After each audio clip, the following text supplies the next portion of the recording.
Now, the 10-minute drill. This is a big one. Brought to you by TireOutlet.com. Wholesale prices, premium service. Let's go, let's go, let's go.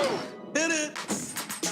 All right, some sports concepts and rationalizations just real quick for you. It's National Signing Day, and Chris Bogle is one of the Florida targets. Will go at 8:15.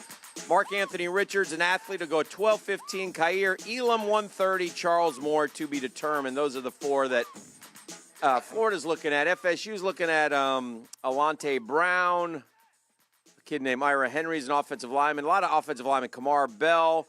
They're really trying to get this quarterback Lance Legendry, I think is his name. He's a dual threat, number 258 ranked player nationally. He would probably come in and be the backup right away. He did visit Maryland recently, but most think that FSU will get him. And Darius Washington, another offensive lineman they got a good shot at. But those are some of the guys that FSU is looking at and hoping to get today.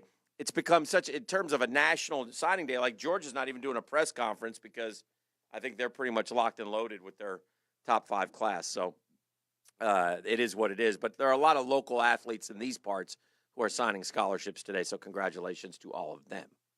For sure. Mm-hmm. Yeah, mm-hmm. Absolutely. Sports concepts and rationalizations. We call it the 10-minute drill at the end of this segment. We'll give out a call. And Beef, what are we giving out today? Great prize pack, Dan. We've got a pair of tickets to the Next Era Energy 250 down at Daytona on February 15th. Mm-hmm. Also, make sure to hit the text line. Text in the keyword Speed Weeks, and you'll be entered for a chance at a pair of tickets to the Daytona 500. And whoever wins our prize pack today will also throw in lunch for you and a buddy from Chick-fil-A. We have 346 votes at Dan Hicken. What combination of quarterbacks do you want the Jaguars? Do you want for the Jaguars this season? 39. It's close. 39% want Haskins and a veteran backup. 31% say Foles plus a mid-round pick. 23% say Foles, Haskins, lose picks, and 7% says Foles plus a veteran backup. So there you go. Listen, I think that kind of indicates that all those options are on the table. Welcome. Yeah. Right. Welcome at this point, based on what's happened around here the last few days. In particular. Mm-hmm. Where is Balake at? What do you got?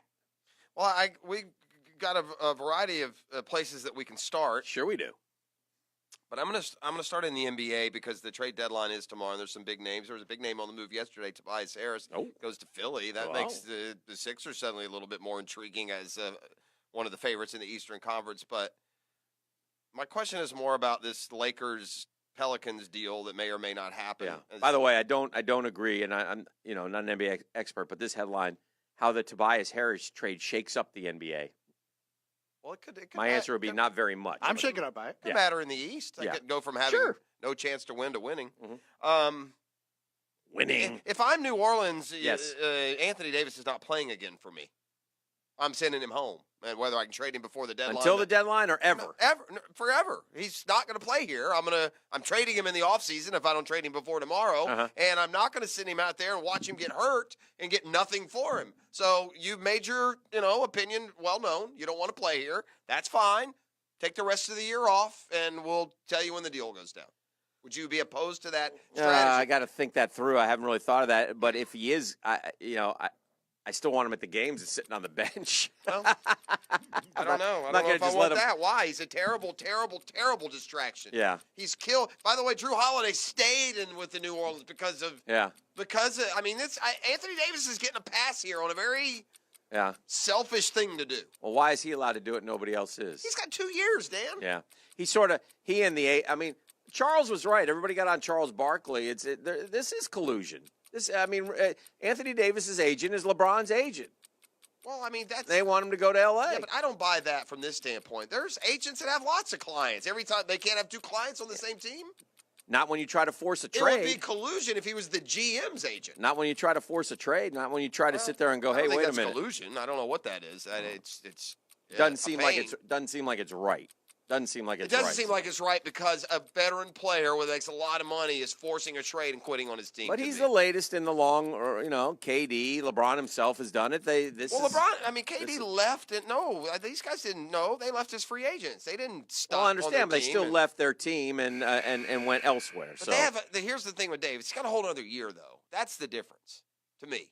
if this was his year and, I'm not going to sign long-term, trade me now, well, that's one thing. But he's got a whole nother season. So that's why if I'm New Orleans, you're not playing again here, Chief. No, I'm not. I'm not playing it. But first of all, the last thing I want to do is make the playoffs. I need to get that as, good a draft pick as I can get and go from there. Why does Joe Lunardi continuously have the Gators They as can't like still, the last four in? They can't still be in after last night. Well, maybe after last night, but I mean, why would they even be close at this point? They're 12-9. They were 12-8 going into last night, and 4-5 now. 4-4 in the conference now. 4-5. My assumption is that there's a lot of mediocre teams in other conferences around. Good gosh, man. So I mean, that's why I don't understand it. No offense, I love the Gators. I'd love to see them. They don't have a quality win this year. That's the way I look at it. Yeah. I mean, Ole Miss at home. Ole Miss and Butler. Those are the big wins. Yeah, that's not good enough. That's a good NIT resume. Unless Florida beats number 1 Tennessee and gets a couple of wins over in combination LSU and Kentucky, and none of that's happening, by the way, because they've already played Kentucky and Tennessee at home and it didn't go well. So no, the Gators are going to teeter on the edge of, are they going to tank? Yeah. Or are they going to at least play hard, win some games, and be an NIT team? Right.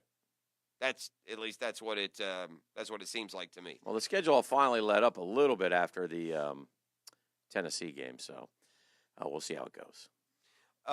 Yeah, just a little though. Yeah. All right. I'm not going to get into what I think are just kind of just hardly noticeable rules changes that baseball is considering. But there are a couple on here that are just in la-la land. I can't believe they're to like the finalist standing of potential rules changes. But MLB and the Players Association are going to give serious consideration to a 3-batter minimum for pitchers. What is that even baseball? No. Why is that on the? I don't think like so. universal. Well, no, it's not coming through.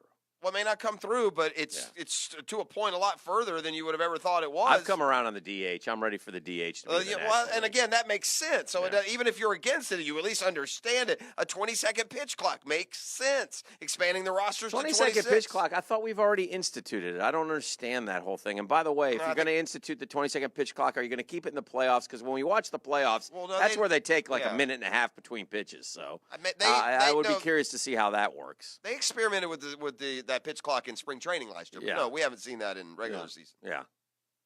I don't think that, by the way, makes a whole heck of a big difference either.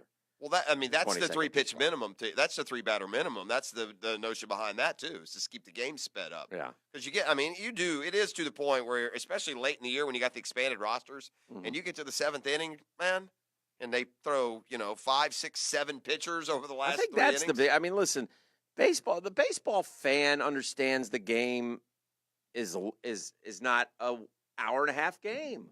And the only way you can make it a short game is to take away the timelessness of baseball and make it a 6-inning game, or 7-inning game. Yeah, if it's 9 innings, there's not much you can do to speed. 20-second pitch count, whatever. You're going to shave like 3 minutes off a game. And again, are you going to implement that in the postseason? A 3-batter required. So I think they're angling at the wrong things in terms of trying to get fans to come back in droves or win the fans back or whatever. They haven't lost them. If you're a baseball fan, you're a baseball fan. If you're not, you're probably not. I think where it hits me, if it's my team playing, I don't seem to notice the drawn-out, slow game. But if you're watching a game and it's not your team, it does jump out at you. Well, I said, in the playoffs, which are the if your team's not in it, that to me is the one. They sit there and go step off the mound and step out of the box. Urgency. At least there's some reason for slowing it up there. Yeah. So you may not like it that slow, but I at least can understand that. I'm talking about games in the middle of May, and they're going 5 hours long, and a normal 9-inning game. Yeah. What's gonna happen with the Jaguars? Nick Foles. So Nick Foles, yesterday the protocol began with the Philadelphia Eagles. As they pick up the option, he'll buy out of the option with the $2 million. Then they're going to reportedly franchise him and hope to trade him. If you're the Jaguars, do you blink and trade for him if you want him, or do you try to wait out this smokescreen of the Eagles and risk somebody else trading for him. Do you really think anyone's going to trade for Nick Foles? That's what I'm asking. Yeah, I'm returning the question. I don't think to answer So the it's a big risk if that's the guy you want. Well, it's a big risk if he doesn't work either. You're giving up. What are you giving up for him? You're giving up a third-round pick. I'm not giving up a third-round pick for Nick Foles, personally. Now, granted, I'm not trading for Nick Foles. I'm not signing Nick Foles, me personally. But I wouldn't be disappointed if they did. I mean, I would try and get behind that move. But I said I'd rather get a different bridge quarterback and draft your quarterback because, for the most part, that's where, you look at these Super Bowls, and for the most part, they're with drafted quarterbacks. There are some rare exceptions, but, the really good ones were drafted, identified, drafted, and developed by their team. So I definitely want some combination of that poll question that involves a quarterback taken high. Yeah. I mean, I don't want to wait till round 4. I don't want a mid-round quarterback. I want to draft a quarterback with a 7 pick, even if they take Foles.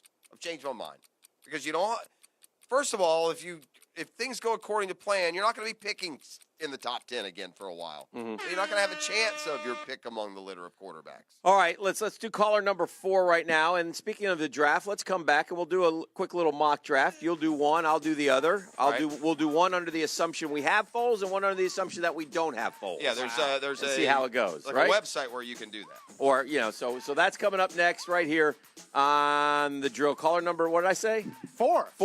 641-1010. What are they getting? At 641-1010, call number 4 is going to get a pair of tickets to the Next Era 250, Energy 250 down at Daytona on Friday, February 15th. Feel the thunder. Don't forget to send the keyword Speed Weeks to the text line 641-1010 for your chance to win a pair of tickets to the Daytona 500.